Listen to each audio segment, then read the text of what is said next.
You are welcome to our channel. Don't forget to like, to share, and also to subscribe. In the news, you are not bigger than any other Nigerians. Presidency captains El-Rufai, special adviser to President Bola Tinubu on media and public communications, Sunday Dare, has stated that the SY governor of Kaduna State, Nasiru El-Rufai, cannot decide who Nigerians will cast their votes for. He argued that there are better politicians than El-Rufai who command larger votes and better influence and are key to the country's transformation. Nigerian news report that El-Rufai recently stated that the opposition coalition will send President Bola Tinubu back to Lagos in the 2027 election.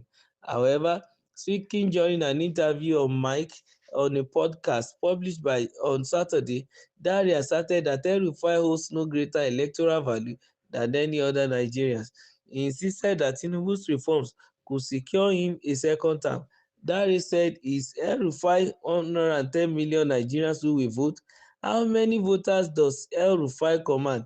Even if he commands them, can he decide who they will cast their vote for? I have respect for him. But this idea to equate El-Rufai with Nigeria and millions of votes is an overreach. El-Rufai is not bigger than any other Nigerian because everybody has a stake in the country. President Bola Ahmed Tinubu will be re-elected in 2027, primarily because of the policies and reforms he put in place." Dare said experts have predicted that Nigerians will feel the impact of Tinubu's reforms between 4 and 6 years.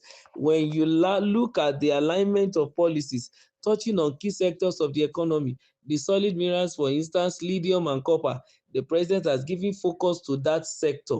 In the oil sector, the story before now is different from what it is now, including the educational sector, agriculture, and health sectors. As we speak, 5,000 primary health centers are being reinvigorated.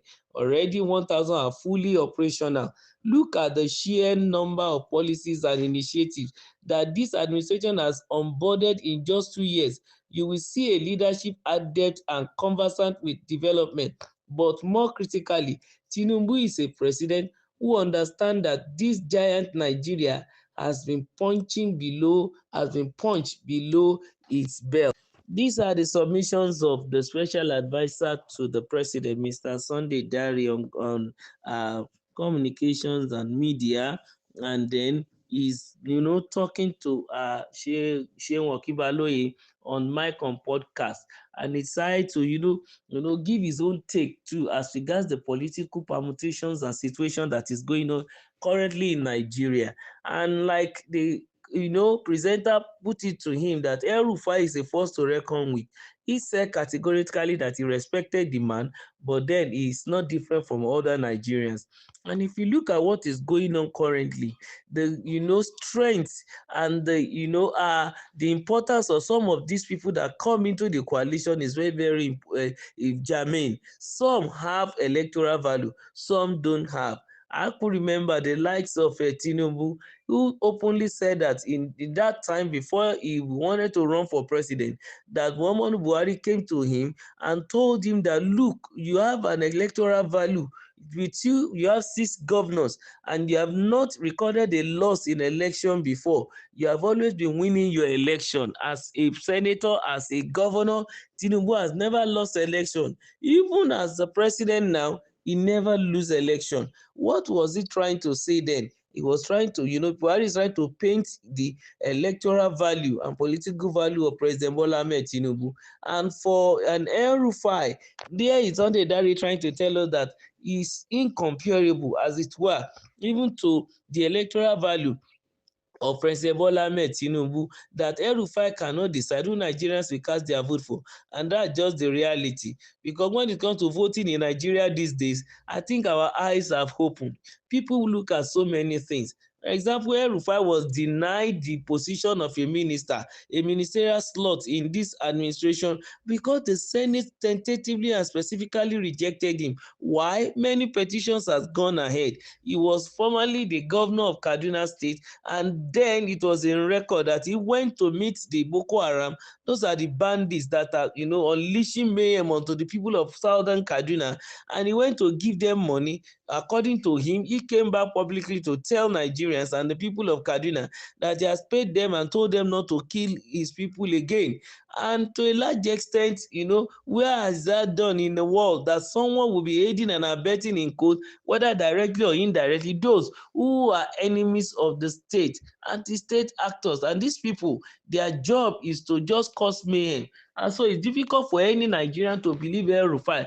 Instead, the thinking in the mind of some Nigerians is the fact that El-Rufai is also part of those who are bankrolling these people. But then all those allegations are without facts, nothing to back it up. So for El-Rufai, he has that record of religious bigotry. He has that record of trying to wound his own people, his ethnicity. And he also has that record of a unnecessary parochial, sentiment of being a northerner, and the entitlement principles or tendencies. So these are some of the things that probably Sunday Dare is looking at.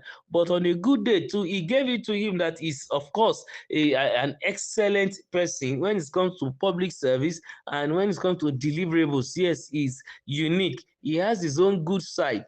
But be it as it may, a 2027 is always calling attention to a lot of things, as the coalition has been in the discussion lately about how to unseat the president. The people around Nigerians are looking at the situation and also believing and thinking that the right thing, the best thing will be done by God for Nigerians. But then those who are common men on the street are still shouting.